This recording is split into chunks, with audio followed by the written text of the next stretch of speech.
খবরের মাঝখানে আসার আগে স্টিং অপারেশনটা অবশ্যই যাঁচ করা দরকার। চোরেদের রানী হচ্ছে মমতা ব্যানার্জি, আর চোরেদের সর্দার হচ্ছে এই অভিষেক ব্যানার্জি। বাংলার বুকে এই পাঁঠাগুনো বলি হচ্ছে, জেলে যাচ্ছে, সর্বশেষে এই মোষটাও বলি হবে। আমরা নারদার স্ট্রিং অপারেশন দেখেছিলাম এবং সেখানে অনেক একদম প্রথম সারির যারা তাবর তাবর রাজনৈতিক যারা মুখ তাদেরকে আমরা দেখেছিলাম। এই স্ট্রিং অপারেশনটা কি, এবং আবারও কিন্তু সম্প্রতি একটি স্ট্রিং অপারেশন আমাদের সামনে এসছে সন্দেশখালি প্রসঙ্গে। আমরা কথা বলবো, আমাদের সঙ্গে আজকে আছেন বিশিষ্ট আইনজীবী। এই যে বিষয়টা স্ট্রিং অপারেশন, কি বলবেন?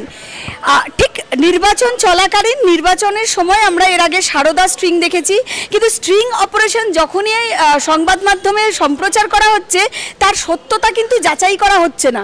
সংবাদ মাধ্যমে লেখা থাকে, তার সত্যতা যাচাই করা হয় না। সত্যতা যাচাই না করে খবর করা হচ্ছে, স্ট্রিং অপারেশন দেখানো হচ্ছে, কিন্তু সেই স্ট্রিং অপারেশনটা কতটা সত্যতা সেটা যাচাই করার জন্য তো প্রশ্ন করতেই হয়।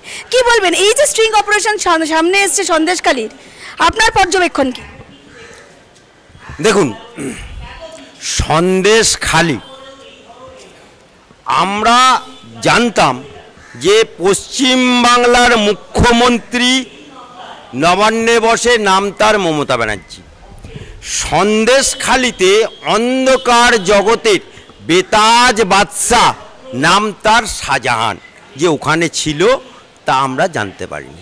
কখন জানতে পারলাম? যখন ইডি সিবিআই সন্দেশখালিতে শাহজাহানের বাড়িতে গেল এবং ইডি সিবিআইয়ের প্রতি হামলা হলো, তখন খবরের শিরোনামে সন্দেশখালি এলো। এবং সন্দেশখালি শুধু এলো না, সেখানে মহামান্য আদালতের নির্দেশে শাহজাহানকে ইডি সিবিআইয়ের আন্ডারে নেওয়া হলো। তার আগে পর্যন্ত 56 দিন শাহজাহানকে খুঁজে পাওয়া যায়নি। ঠিক যেদিনকে মোদিজি আমাদের বাংলায় পা দেবে তার আগের দিনে মিনাখাতে পাওয়া গেল। মিনাখাতে যখন পাওয়া গেল, ওকে যখন কোর্টে তুলছে, তখন সামনে পুলিশ, পেছনে পুলিশ, ডায়ে পুলিশ, বাঁয়ে পুলিশ, আর শাহজাহান এরকম ভি চিহ্ন দেখিয়ে গটগট করে ঢুকছে। তারপরে যখন ইডি সিবিআই মহামান্য আদালতের নির্দেশে হেফাজতে নিল, সেই শাহজাহান আজকে যখন আদালতে তোলা হচ্ছে, সেই বাঘের বাচ্চা আজকে বলছে তার স্ত্রীকে আল্লাহকে ডাকো। আজকে এই শাহজাহান যখন গারদে গেল, তখন হাজার হাজার মহিলা ওখানকার, তারা বাইরে বেরিয়ে একটা না, দুটো না, তিনটে না, হাজার হাজার মিডিয়া টিভির সামনে মুখ খুলতে শুরু করলো। কি না, রাত 12টায় শাহজাহানের ডেরাতে পিটে করতে ডাকতো এবং এরকম বলে দিত যে ডাগর ডগর চিকন চাকন মেয়েদেরকে চাই। সেরকম চিকন চাকন ডাগর ডাগর মেয়েরাও সেদিনকে মুখ খুলছে যে আমাদের কোন মহিলা আছে বলুন তো, যে নিজের ইজ্জত বলবে যে বিক্রি হয়ে গেছে, শ্লীলতাহানি হয়েছে? আজকে একটা মেয়ে বলতে পারে, দুটো মেয়ে বলতে পারে, হাজার হাজার মহিলা বলবে না? হাজার হাজার টিভি মিডিয়ার সামনে মুখ খুলবে না? কারণ প্রত্যেকের নিজের নিজের ঘর সংসার আছে, প্রত্যেকের নিজের নিজের মা বোন আছে, প্রত্যেকের নিজের নিজের ছেলে আছে, সন্তানাদি আছে। কোনো মা তার সন্তানের মুখের থেকে তাকিয়ে যদি না ইজ্জত যায়, ইজ্জত গেলেও মুখ খোলে না, যে মান সম্মান আছে। কিন্তু আজকে সন্দেশখালিতে মুখ খুলেছে। আজকে ঠিক যখন ওখানে ইডি সিবিআই তদন্তে এসপিজির মাধ্যমে প্রচুর র্যাডারের মাধ্যমে অস্ত্র পাওয়া গেল, বিদেশি অস্ত্র, দেশীয় অস্ত্র, পুলিশের অস্ত্র যখন পাওয়া গেল, যখন খবরের শিরোনামে ন্যাশনাল নিউজ না ইন্টারন্যাশনাল নিউজ হয়ে গেল, তখন এরা আজকে স্টিং অপারেশন নামক একটা জিনিস করলো। এই স্টিং অপারেশন আগেও হয়েছে সারদা নওয়াজতে, আবার আমরা দ্বিতীয়বার স্টিং অপারেশন দেখলাম, সেটা হচ্ছে সন্দেশখালিতে। এই সন্দেশখালিতে স্টিং অপারেশন কতখানা সত্য কতখানা মিথ্যে সেটা কিন্তু যাচাই কেউ করেনি।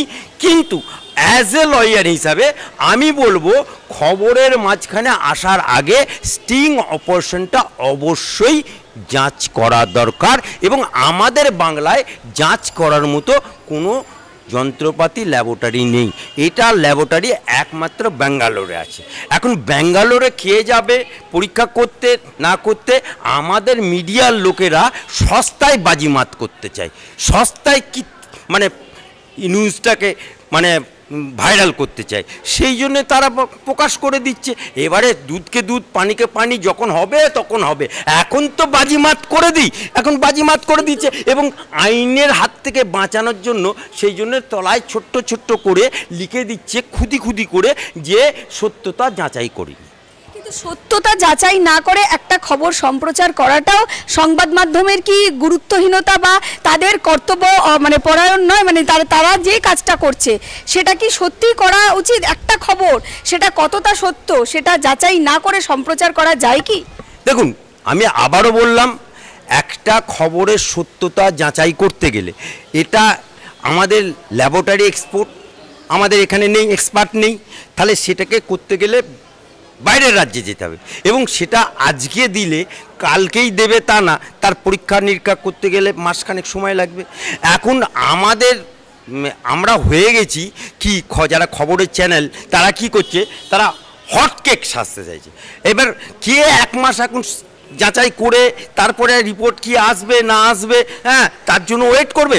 অতএব বাজারে হট কেকের মতো বাজার ছেড়ে দাও আর তলায় লিখে দাও আইনের থেকে বাঁচার জন্য, যে খুদি খুদি করে তারপরে বাজারে যা হবে সে আদালত বুঝে নেবে, পুলিশ বুঝে নেবে, যাদের বিরুদ্ধে গেল তারা বুঝে নেবে, যাদের পক্ষে গেল তারা বুঝে নেবে। হ্যাঁ, আমি তো মাঝখান থেকে ক্লিয়ার হয়ে যাব। কিন্তু যদি আইনের দ্বারা যদি মনে করে যে এই যারা খবর প্রসারিত করেছে তাদেরকেও আদালতের মাধ্যমে টানা হবে, তাদেরকে কিন্তু টানা যেতে পারে। কারণ আপনারা পিবিএসের খবরে দেখেছেন মুকুল রায় টাকা নেয়নি, কিন্তু মুকুল রায় কী বলছে যে মির্জার কাছে আছে, তাহলে মির্জার কাছে, তাহলে সেই মির্জাকে যখন গ্রেপ্তার করা হলো এবং স্টিং অপারেশনটা যিনি করেছেন ম্যাথুস সাবরান, তাকে কিন্তু ডাকা হয়েছিল। এবং সুতরাং তদন্ত করতে গেলে এখন খবর তদন্ত করতে গেলে এটা টাইম বাউন্ড, বহুত টাইম লেগে যাবে। এখন কবে কি হবে না হবে, এখন বাজারে হট কেকের মতো খবরটা বিক্রি করে নাও, তাতে যা লাভ হলো হলো, না হলো না হলো। ইতিমধ্যেই কিন্তু যে গঙ্গাধরের বিরুদ্ধে মানে গঙ্গাধর স্ট্রিং অপারেশনটা করেছেন তিনি বিজেপির নেতা সেখানকার, মানে সন্দেশখালীর মণ্ডলের, কি বলবেন? তিনি বলছেন এটা একদমই ফেক, আমার নয়, এবং তার ছেলেও ইতিমধ্যেই কিন্তু জানিয়েছে যে পরিবারকে ভয় দেখানো হয়েছে এবং বাবাকে ভয় দেখিয়ে এটা করা হয়েছে।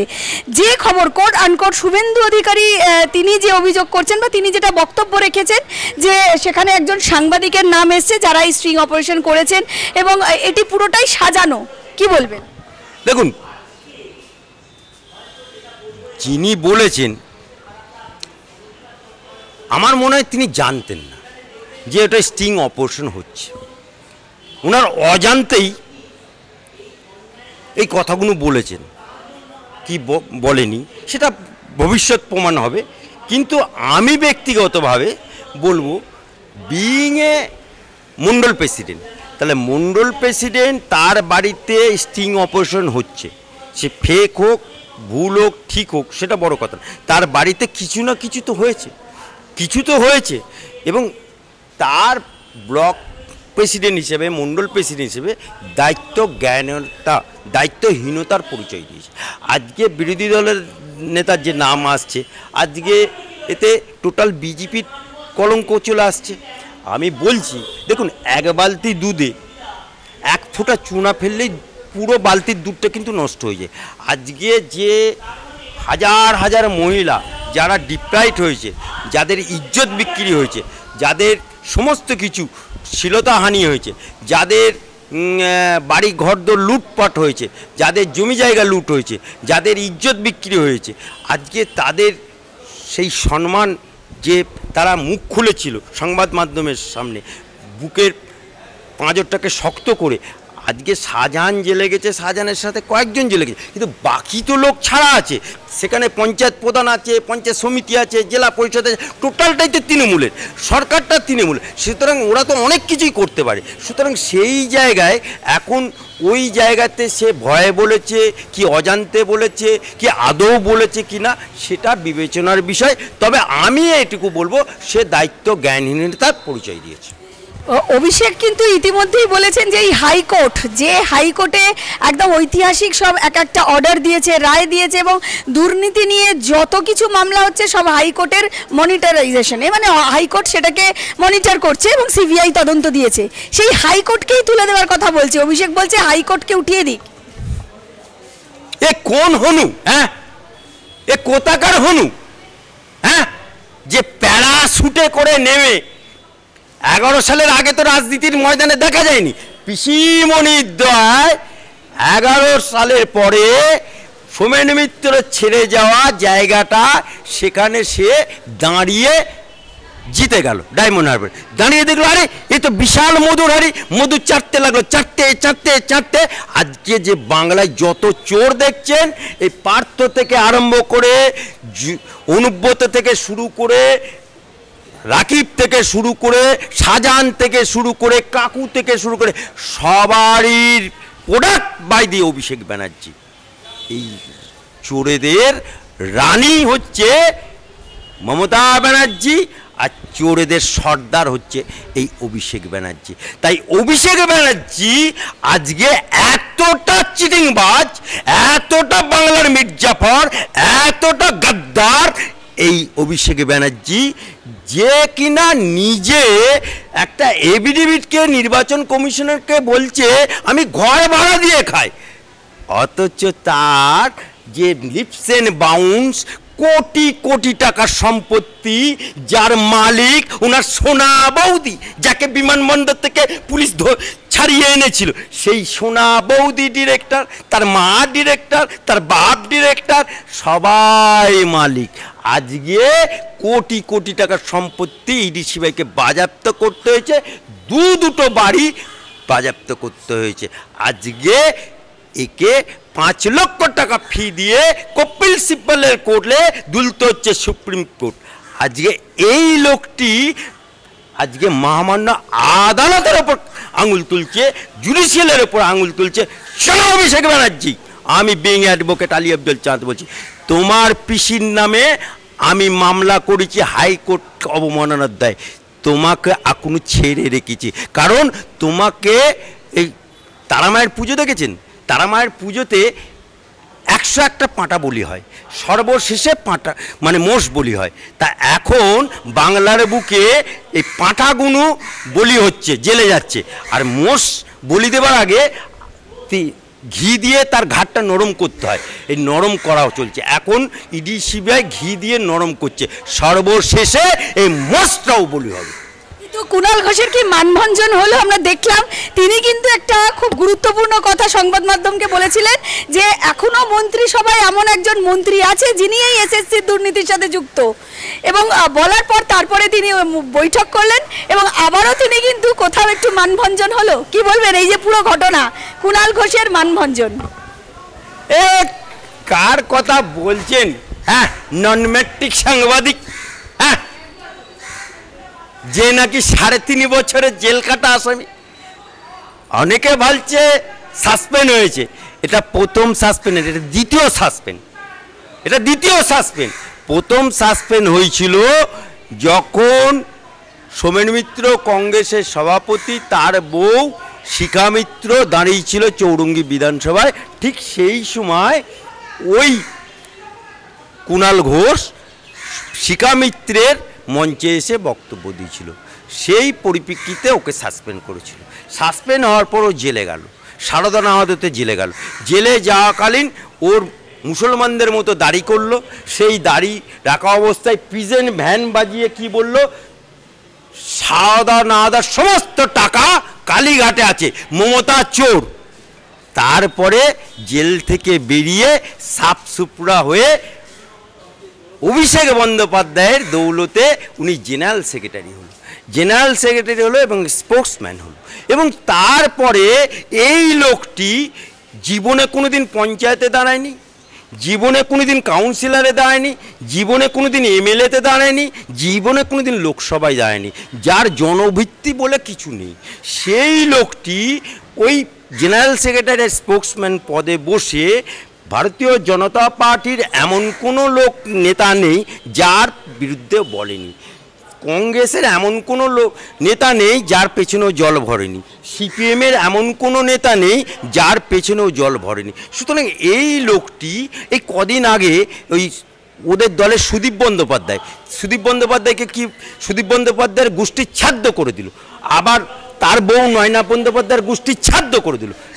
আর সুদীপ বন্দ্যোপাধ্যায় ফোন করে ডাকলো, যেই ডাকলো অমনি তার বাড়িতে গিয়ে জল ভরা সন্দেশ খেলো, এক কাপ চা খেলো। যে লোকটা এক কাপ চার এক জল ভরা সন্দেশ খেয়ে বিক্রি হয়ে গিয়ে তাইরে নাইরে করে নাচতে শুরু করলো আর সুদীপ বন্দ্যোপাধ্যায়ের হয়ে গাইতে শুরু করলো, এই লোকটির কথার কোনো বিশ্বাস নেই, এর মানও নেই, ভঞ্জনও নেই।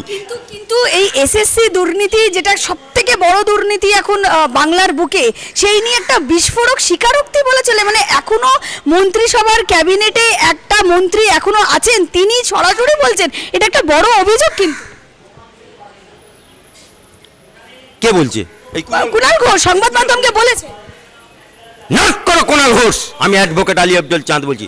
তুমি যদি বাপের বেটা হবে, তুমি যদি এক বাপের পয়দা হবে, তুমি যদি দোগলার বাচ্চা না হবে, তাহলে যার নামটা তুমি বলছো এভিডেভিট করে তুমি নিজাম প্যালেসে দিয়ে এসো, আর তা নাহলে আমাদের হাইকোর্টে জমা দাও, তাহলেই জানবো তুমি বাপের বেটা, আর তা নাহলে জানবো তুমি দোগলার বাচ্চা।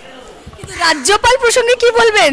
অভিষেক বন্দ্যোপাধ্যায় তো বলছেন রাজ্যপাল এমন এক কাজ করেছেন, এই শ্লীলতাহানির যে অভিযোগ উঠেছে করে তিনি পালিয়ে গেছেন। কিভাবে দেখছেন এই বিষয়টা?